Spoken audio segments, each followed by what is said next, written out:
Hello everyone, আসসালামু আলাইকুম। Welcome back to my channel. আজকে আমি আপনাদের ধনিয়া পাতা দিয়ে খুবই মজার একটি আচার তৈরি করে দেখাবো। আর এইভাবে ধনিয়া পাতার আচার বানিয়ে আপনারা সারা বছর জুড়ে সংরক্ষণ করে খেতে পারেন। ধনিয়া পাতার আচার বানানোর জন্য এখানে আমি প্রায় 1 মুঠো ধনিয়া পাতা নিয়েছি। এখন এই ধনিয়া পাতাগুলো ছোট ছোট টুকরো করে কেটে নিতে হবে। সবগুলো কাটা হয়ে গেলে তারপর 4-5 বার পানি পাল্টে পাল্টে পরিষ্কার করে ধনিয়া পাতাগুলো ধুয়ে নিতে হবে। এরপর ধনিয়া পাতার পানিগুলো খুব ভালো করে ঝরিয়ে নিতে হবে। ধনিয়া পাতাগুলো আরেকটু ভালো করে শুকানোর জন্য আমি ফ্যানের নিচে এইভাবে একটা কাপড়ের মধ্যে ছড়িয়ে দিচ্ছি, যাতে করে খুব ভালো করে পানিটা টেনে যায় এবং ধনিয়া পাতাগুলো খুব ভালো করে শুকিয়ে নিতে হবে।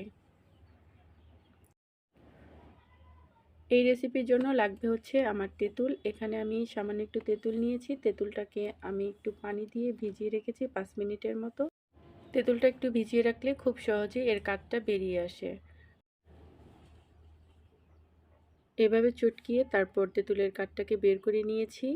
তারপর আমি এখানে কিছু মশলা দিয়ে দিচ্ছি সামান্য একটু হলুদ গুঁড়া, সামান্য একটু মরিচ গুঁড়া, আর দিয়ে দিচ্ছি স্বাদ মতো লবণ।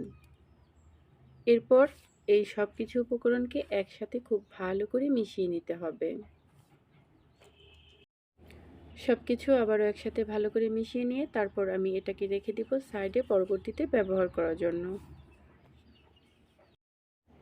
এরপর ধনিয়া পাতাগুলো আরেকটু ভালো করে পানি শুকানোর জন্য আমি চুলায় একটা প্যান বসিয়ে তারপর এর মধ্যে দিয়ে দিলাম। চুলার হিটটা মিডিয়ামে রেখে অনবরত নাড়াচাড়া দিয়ে ধনিয়া পাতাগুলো পানি শুকিয়ে নিতে হবে। অনবরত নাড়াচাড়া দিতে হবে যাতে এর কালারটা নষ্ট না হয় আর নিচে লেগে না যায়, সেদিকে লক্ষ্য রাখতে হবে। শীতকালে যখন প্রচুর পরিমাণে ধনিয়া পাতা পাওয়া যায় আর এই ধনিয়া পাতাগুলো খুব অল্প দামে কেনা যায়, আর তখন আপনারা এই ধনিয়া পাতাগুলো কিনে এভাবে আচার তৈরি করে বছর জুড়ে সংরক্ষণ করে খেতে পারেন। যখন ধনিয়া পাতা থেকে পানিটা একদম টেনে আসবে তখন এইগুলোকে চুলা থেকে নামিয়ে তারপর খুব ভালো করে ঠান্ডা করে নিতে হবে। ধনিয়া পাতাগুলো ঠান্ডা করে নিয়ে তারপর আমি একটা ব্লেন্ডারে এগুলোকে ব্লেন্ড করে নিয়েছি। আমি এই ধনিয়া পাতাগুলোকে একদম মিহি করিনি, এরকম একটু আস্তে আস্তে রেখে আমি ধনিয়া পাতাগুলোকে ব্লেন্ড করে নিয়েছি। এরপর চুলায় একটা প্যান বসিয়ে প্যানটা খুব ভালো করে গরম করে নিয়ে তারপর আমি এর মধ্যে দিয়ে দিচ্ছি 1/3 কাপ পরিমাণ সরিষার তেল। তেলটা একটু গরম হয়ে আসলে তারপর আমি এর মধ্যে দিয়ে দিচ্ছি 4টা শুকনো মরিচ। শুকনো মরিচগুলোকে হালকা একটু ভেজে নিয়ে তারপর আমি এর মধ্যে দিয়ে দিচ্ছি 1 টিস্পুন পরিমাণ পাঁচফোড়ন। হালকা একটু ভেজে নিয়ে তারপর আমি এর মধ্যে দিয়ে দিচ্ছি 1 মুঠো পরিমাণ রসুন। এরপর এই সব কিছুকে আবারও তেলের সাথে একটু ভেজে নিতে হবে।